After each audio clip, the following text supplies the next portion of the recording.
Welcome to The Engaging Life, a podcast about using engagement equity to improve your relationship building skills in your personal and professional life. And now, here are your hosts, Brandon Suba and Angela Cheney. Hi, Brandon. Oh, Angie. Yeah. Here we are. Here we are. In the chairs. Here we are. And right the now, microphones. I would say we're pretty engaged with what we're doing. What would you say? But yeah. Yeah. I would say every time we come to the mic, no matter how much is on this sheet of paper in front of us, we are engaged We are together. engaged because we are living the engaging life. And today I want to talk about the opposite. Ooh. Disengagement. Disengagement. So that's what we're trying to avoid, obviously, all the time while living the engaging life, the engaged life. Is to avoid disengagement. But I think sometimes the best way to learn about what we want to do is to focus a little bit on what we don't want to do. Yep, I would agree with that. And so that's what we'll be talking about today, the dangers of disengagement. So disengagement, defined, is the action or process of withdrawing from involvement in a particular activity, situation, or group. I would also add to that person. Withdrawing mean leaving or not even showing up? Withdrawing can be done physically, Okay. as in leaving. It can be done mentally. Okay. It can be done emotionally. You know, and that's not just in a romantic relationship. You can emotionally disengage from, and sometimes that's good. Correct. Sometimes that is very good, but We're talking about disengaging from things you should be doing. right. Okay. So that's what disengagement is defined as. So let's first look at why. Why are we disengaged? Because no matter how good you are as a spouse, as a leader, as a friend, as a parent, you're going to do it. Eventually. Yep. Sometimes. And that's not to say it's bad, because you cannot be fully 100% engaged in everything at all times. I want to say it's Tyler Harris, and I don't know if that's correct. This person is, I don't know, a famous influencer, Okay. I think, in the insurance world. And he did this Instagram live. And I rarely watch those, but I watched this one. And he was taking questions. And one of them was, how are you 100% every single day? And he goes, I'm not. But I have the discipline to come back from that slack day to pick up that slack and get back to it. And so I think, yes, you will always find disengagement in everything you do, but it's kind of how you come back to it that makes a difference. And it's also communication. So my husband I want him to be 100% engaged with me all the time that we're together. And that is not only is that a huge ask, it's a completely, it's a word I'm looking for. It's not realistic. Not realistic. It's Yeah. very unrealistic. And we have gone around. I mean, we get in fights about this all the time because, and of course it makes him disengage more. And, you know, it's not possible. And a lot of the times how groups get better is giving grace to the person who needs to disengage. Mm-hmm. And that's a constant source of course, I get upset and I'm doing it too. I mean, I think back to, I'm just like, it's normally every morning. Todd tries to engage with me every morning. And I'm like, I'm in a hurry. I've got my routine. If, you know, I'm sure the annoyance just shows on my face if he wants just 5 minutes of my time. You know what? This must be a common thing because I too, in the morning, I'm like, so Liz, yada yada. And she's like, no, now is not the time. And another thing, because we've had friends say, like, I always want to be loving and huggy in the morning, right? Oh, we're not going to see you all day. And she's like, get away from me. I'm doing my makeup. One time I got burned with a straightener because I was trying to hug her. And I think she did it on purpose, to be honest with you. It's hard to burn with a straightener. A curling iron is pretty easy to a straightener. You can like clamp. Well, no, you got the sides of it. Because she did like, get away. Oh. You know, and it hurt a little. Violent. I love it. Okay. So we can't be engaged all the time. We are not saying that you should be engaged all the time. But there are some times where you need to be engaged. Correct. Lots of times. Disengagement is not an excuse, though. Right.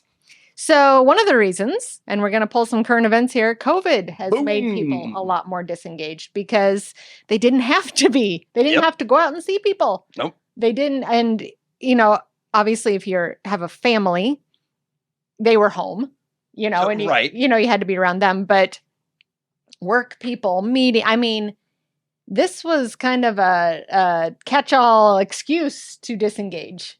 And a lot of people have had a very tough time coming back from that. Yeah.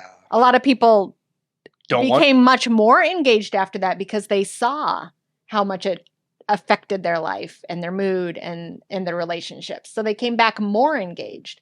But others have really had a tough time. Mm-hmm. A really tough time. Introverts or extroverts, or it really doesn't matter? Probably definitely introverts. Yeah. Because they like to be alone more. They don't get the energy from other people. And so I would say that more so. Yeah. Extroverts, Yeah. I think we're kind of craving. I'm an extrovert. Watch the YouTube. It's so obvious.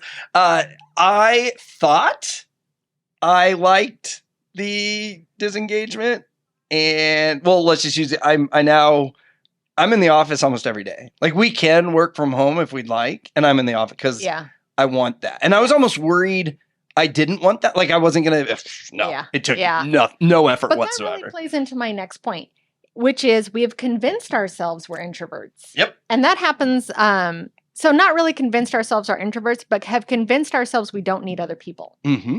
And this came from, there's a podcast that I love. It's called The Happiness Lab. You've told me about it. Yeah. And it's all about our brains have convinced us wrong a lot of the times what we need to be happy. Mm. Our brains are lying to us. Mm-hmm. And I love this podcast because it makes so much sense. And so they did a study on, there's so many studies that they talked about, but the one I remember most is they did a study on like a train, and people. So it was I don't know, Harvard or something, but he had his students take the train, and Group A, he told them just to act as normal. Group B, he told them to make sure not to interact with anyone on the train. Group C, he told them to interact with whoever they were. Sorry. I'm getting excited. I'm touching the table. In the table. We no longer have the freelance table. Yes. So he told them to interact with the person they were sitting by and trying to start a conversation, blah, blah, blah. So they did this big, long study on it and found that the ones who interacted were happier. They had more positive feelings. They liked people more, all of this stuff. And even the ones who are introverts and hate talking to people, who are like, ooh, that's the worst thing in the world. And not only were they happier, but the people they interacted with were also happier. Huh. But it was funny because they did this study, and the study was for like a certain, I can't remember exactly what it was, but maybe let's say BNSF Railroad. I mean, it was like a very, very large organization with a commuter train. And so they did this study to figure out how to improve employee happiness and engagement and all those things. And they came back with this: we need to encourage people to talk to each other. And you know what the company did?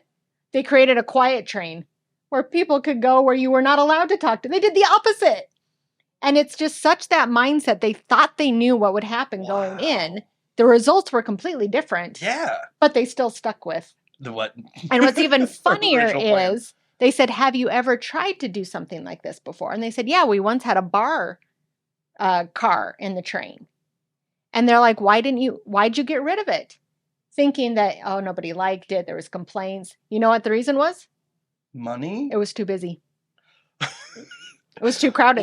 Let's make a train car that has engagement. Oh, shoot. It's too engaging. Yeah. That's ridiculous. Yeah. So, and it was really interesting because they were like, even these people who have convinced themselves, I don't really need people. I don't really need to interact. It's not true. No.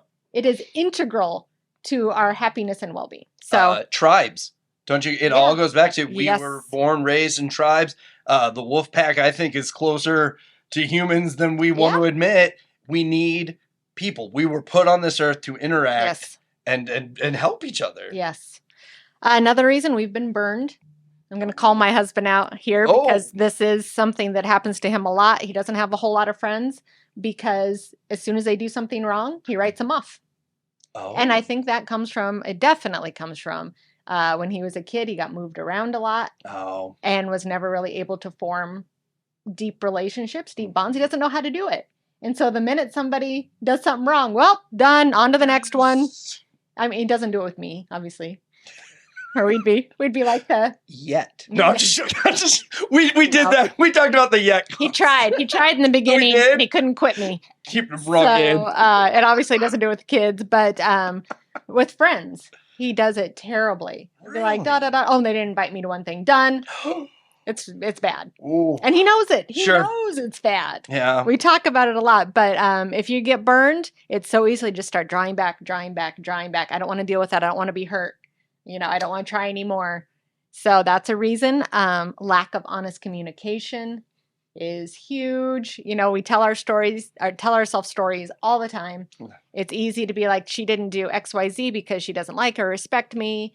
You just make up stories. And it's a lot easier to make up stories when you're not talking to the other person to get their side of the story. Oh, whenever you have to confront somebody, don't you always tell yourself the worst? Yeah. And then you confront them and they're like, okay, I understand. Oh, I know. You're like, oh. I have I wasn't prepared for that. half-hour-long fights with people in my head.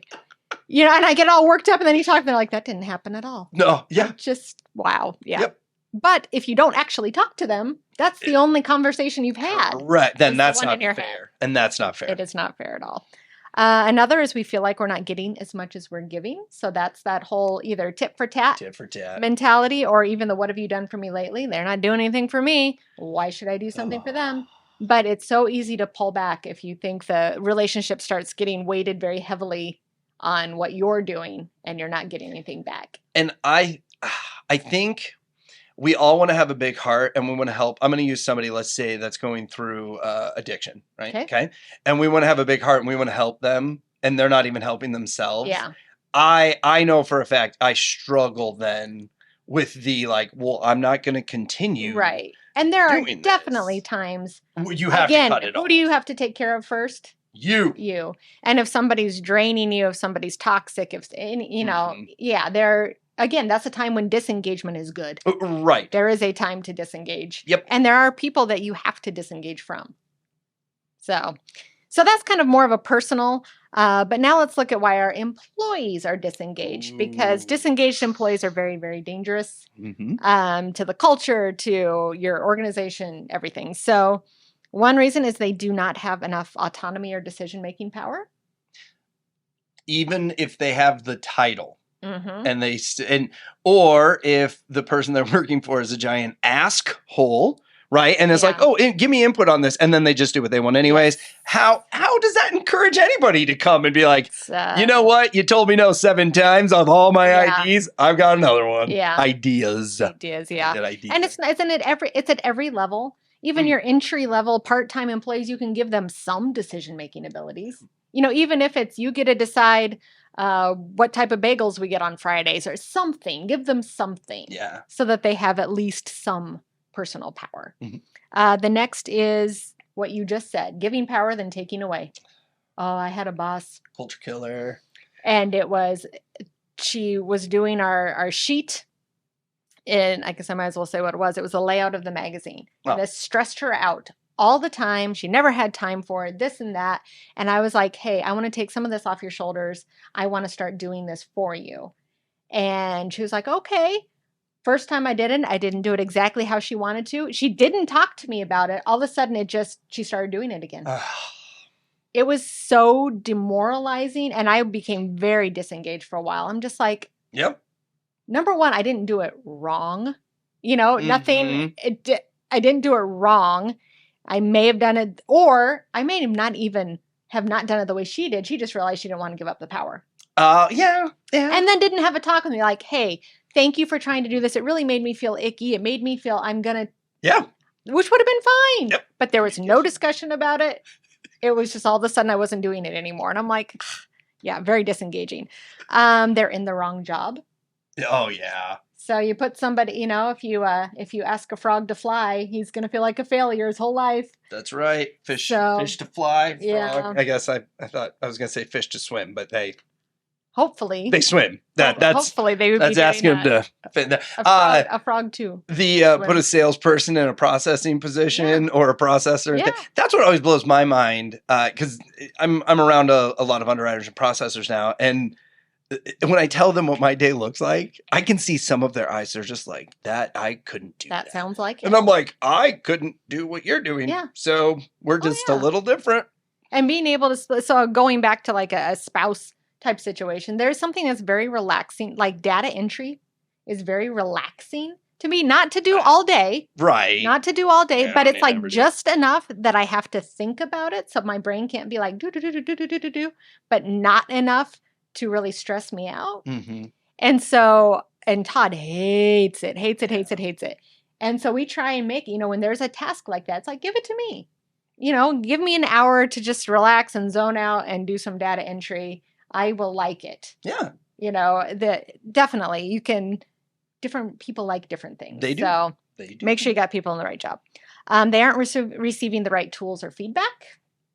So, Or any feedback. you want me to do X, Y, Z. I need this program to do it. I don't have this program. I can't do it. Or you assigned me this task. I did it. Not sure if I did it well. Not sure if I did it badly. Yeah. So not the right tools or right feedback. You've got a toxic ringleader. You get one toxic employee in there, and they can turn a whole organization. That happens in networking groups, businesses, everything. You get one person who's yapping. Why da. They can disengage the entire organization. So you've got one of those. They don't feel like they're contributing to the success of the company. That's a millennial thing. Mm-hmm. Not specifically, definitely. but that is a big challenge that people see. Is if I'm going to come and work for you, I want to feel like I'm contributing, Yes. and not just to the business, but to like the world. Yeah. So they want to be doing something good, and I think that's meaningful. Yeah, and I think that's why a lot of companies are trying to be more involved in the community and things like that. And it's harder for bigger companies. It is, definitely. Because you have too many moving pieces to really get that commitment to it. And they need to see, so that's, getting them on board with your vision, your values, and then also showing them exactly how what they are doing is contributing to those vision and values. So again, even if they're the entry-level employee choosing the bagels on Friday, find a way to show them how this, this makes our other employees happy. When our employees are more happy, they're something, Nancy loves the everything bagel. Yeah. She appreciates you every day. It sounds Every silly, Friday. but you've got to make sure that everybody in the organization can see this is what we're working towards, and this is how my part is helping us work towards that. Feel like they're not being treated well. I'm not getting paid enough. I'm not getting the benefits. I'm not anything. To me, that's kind of a tough one because, and this goes right in the line, actually, as you were reading these, it made me think of this. I know people that went for a promotion, didn't get it, and instead of coming back and saying, what can I do differently now to get there, they just go disengage. Yep. They just, you didn't pick me. You picked the wrong person. I'm Fixed done. Fixed mindset. Yeah. I see that a lot. So these are the reasons why we see engagement. Now, what are some of the dangers of disengagement? So for yourself, you judge people more negatively. When you're disengaged, you judge people more negatively. And this is a Brene Brown, got to bring her in. Braving the Wilderness. Very, very good book. She says, people are hard to hate close up. Move in. Yeah. It's so easy to sit back and be like, no. But I don't know if you've ever, that was one of the reasons why I love that We're Not Really Strangers game, which I've brought up before. Oh, yeah. Yep. And there were a few people where I didn't like them going into this meeting. I didn't really know them, but for whatever reason, I didn't like them. Coming out of that, inevitably, it changed my opinion on them. People are very, very hard to hate when you sit here and you really have a conversation with them and get to know them. So I will never forget this. In my countertop days, I worked with this military, and I wish I paid attention to what level but he was very, very important. I feel. And on the phone, that guy would rip me apart about there was one little, blah, blah, blah, like just rip me apart. So I went there after the installation was done. I went there and he was downstairs on the phone. I could hear him and he was ripping someone apart, and he came up and I was like, look, we put some caulk in there and it's all fixed. And he goes, oh, looks great. Thank you. Totally different person. I'm Yeah. like, you're such a tough guy on the phone, but if we're face to Yeah. face all Yeah. day long, I can win this. And it's so, and I do this, I'm a natural, I want people to like me. And I'm saying like strangers and Mhm. things like Yeah, that. me too. And it is amazing. I almost take it as a personal challenge if like a cashier, a waitress, somebody like that is kind of being a bitch or mean to everyone. I like take it as a personal, I'm going to make friends with this person. Are you a And woo in Strength Finder? I think You have to, got because some of that is the definite, because I'm the same way. I'm Yeah. the same way. And I mean, my whole goal is not to, I'm not trying to get a discount. I'm not trying, I want to make Nope. them smile. I Yep. want to, and I mean, 9 times out of 10, all it takes is you smile at them first, give them a compliment, and it just transforms them. So, Just transforms them. so I was at the supermarket, and with the shopping, like aisle pickup is what they call Yeah. it at my supermarket. So this lady was doing the shopping, and we kind of came to a crossroads, and she goes, "Oh, go ahead." And I'm like, No, you go ahead." And she goes, "Well, I just work here." Or, "No, I work here." And I go, "You're still a human. Go ahead." Yeah. Like, it's just, Yes. once again, they're seen as, well, you work here, so I should be more important. And in my Yeah. head, I'm like, no, not really. We're both just people- trying to shop here. Yeah. Yeah. So move in. Another danger is you lose perspective. It's pretty easy to say my way is the only way when you don't ever have to be around other people. Yep. So that's a danger. Obviously, you harm relationships Mm-hmm. when you're disengaged. You know what? You'll die sooner. I believe that. If you are disengaged, Scientific American did this huge study. So basically, they they combined. I was actually looking for a different word, Cohabitate. but I think combined works. Good. A bunch of studies over a number of years and found that the people who had a strong social support network would live 50% longer. I mean, it was Holy huge. crap. Huge. Wow. And they say loneliness is one of the top killers. This loneliness, So yeah, you'll live longer. Your employees, if they're disengaged, they're more likely to leave. Mm-hmm. Their productivity and quality is probably worse. They tend to gossip or talk badly about you or the company. They create a toxic work environment. And they don't put any extra work. So there's that, engagement equity. Them getting a paycheck, that is a transactional. Yep. There's no engagement there. They do their job, you pay them, that's transactional. It's when they're willing to stay a little bit later or when they're willing to do this, that's when they're engaged. And an engaged leader is you're willing to talk to them and have an open door policy and ask them how their weekend went. Mm-hmm. That's putting in the extra stuff. So what are some signs? Signs that you're disengaged. One is irritability. You get irritated with people, you probably are not engaged with them. Yeah. Inability to empathize with others. So if you're just like, John is just in a shit mood today and I'm mad because it's instead of saying, wow, John must be having some troubles at home. You put your emotions first. Yeah. Just by default. Yeah. Yep. Depression or anxiety. Disengagement can lead to that. Signs your employees are disengaged, negative behavior, decline in work, no involvement in team activities. So if you had that employee who always used to come to the happy hours or come to coffees that you did offsite and suddenly isn't, it's a sign of disengagement. I haven't quit a lot of jobs. Well, I guess I have because I've had a lot of jobs, but I always hate it when when I left the countertops, their line was, "We knew you wouldn't retire here." And I'm like,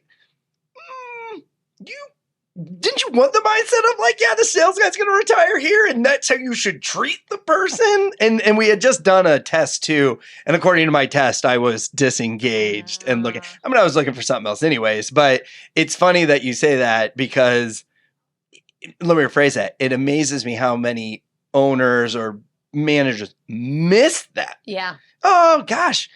Brandon's just we not knew it was making it gonna to happen stuff anyway. anymore. Well, That's like a marriage falling apart, like I knew she didn't Yep. really love me I knew anyway. that was going to happen. Yeah. Yep. Absolutely. Lack of enthusiasm. So, I mean, you got somebody, can you do that? Blah, blah, blah. Sure. Okay. I'll take it on. This is the Eeyore. It's so. Okay, Pooh. I feel that's the definition of disengaged. Yeah. Subtle non-compliance with rules. So this would be the oh, they started showing up, fudging the dress code a little. Oh, Or good use of fudge there, by the Thank way. you. Yes. Or you've asked, them to so here's an example in our own office. Nobody has done this, but we have a new office. We want all of the food trash put into the container with the lid on it so that there's no food smells. So an example there, a disengaged employee would probably just snarkily not do it. Yeah. Just subtle stuff. This isn't like, that drives me up the wall. doing horrible insider trading or something like that. It's tiny little things that are just kind of that little. Those inside traders are very engaged most of the time. They don't want to get caught. They're engaged in making a lot of money. Yeah. Unwillingness to learn or go the extra mile. So these are the ones that you didn't tell me all the instructions, so I didn't do it. Oh. Or I don't know how to do that. Or, an engaged employee is going to say, I would love to do this. There's a class I could take that would help me learn it. Can I do that? Going that extra mile and being, a self-motivator. So the line, that's above my pay grade. Yeah. Oh, I hate that one. Yeah. It's it always goes back to the dress for the job you want, not the job you have. Okay. Don't wait until you get promoted to do the actions. Do the actions before you get promoted. Because guess what? It'll get you promoted. Yeah, exactly. Or gossiping or passive aggressive behaviors. So as soon as you hear any of that, we've had that happen in our organization. Of that. Absolutely. That we started to hear the talk. Two employees would go for walks together. Yeah. And inevitably they both quit around the same time. Yeah. Another one we had to let go because we knew what was happening and just the whole culture changed. Wow. And just one can do it. Disengagement. Yes. Yep. Just one. So those are some of the signs. And because I have a whole lot more to talk about how to be more engaged, I think we're going to do a part 2. Ooh, you are all about the part 2s, and I love it. I am. So I love it. We know why disengagement is bad. We know how to spot it in ourselves and our employees. So tune into part 2. We'll tell you how you can be more engaged and how you can make sure your employees are more engaged.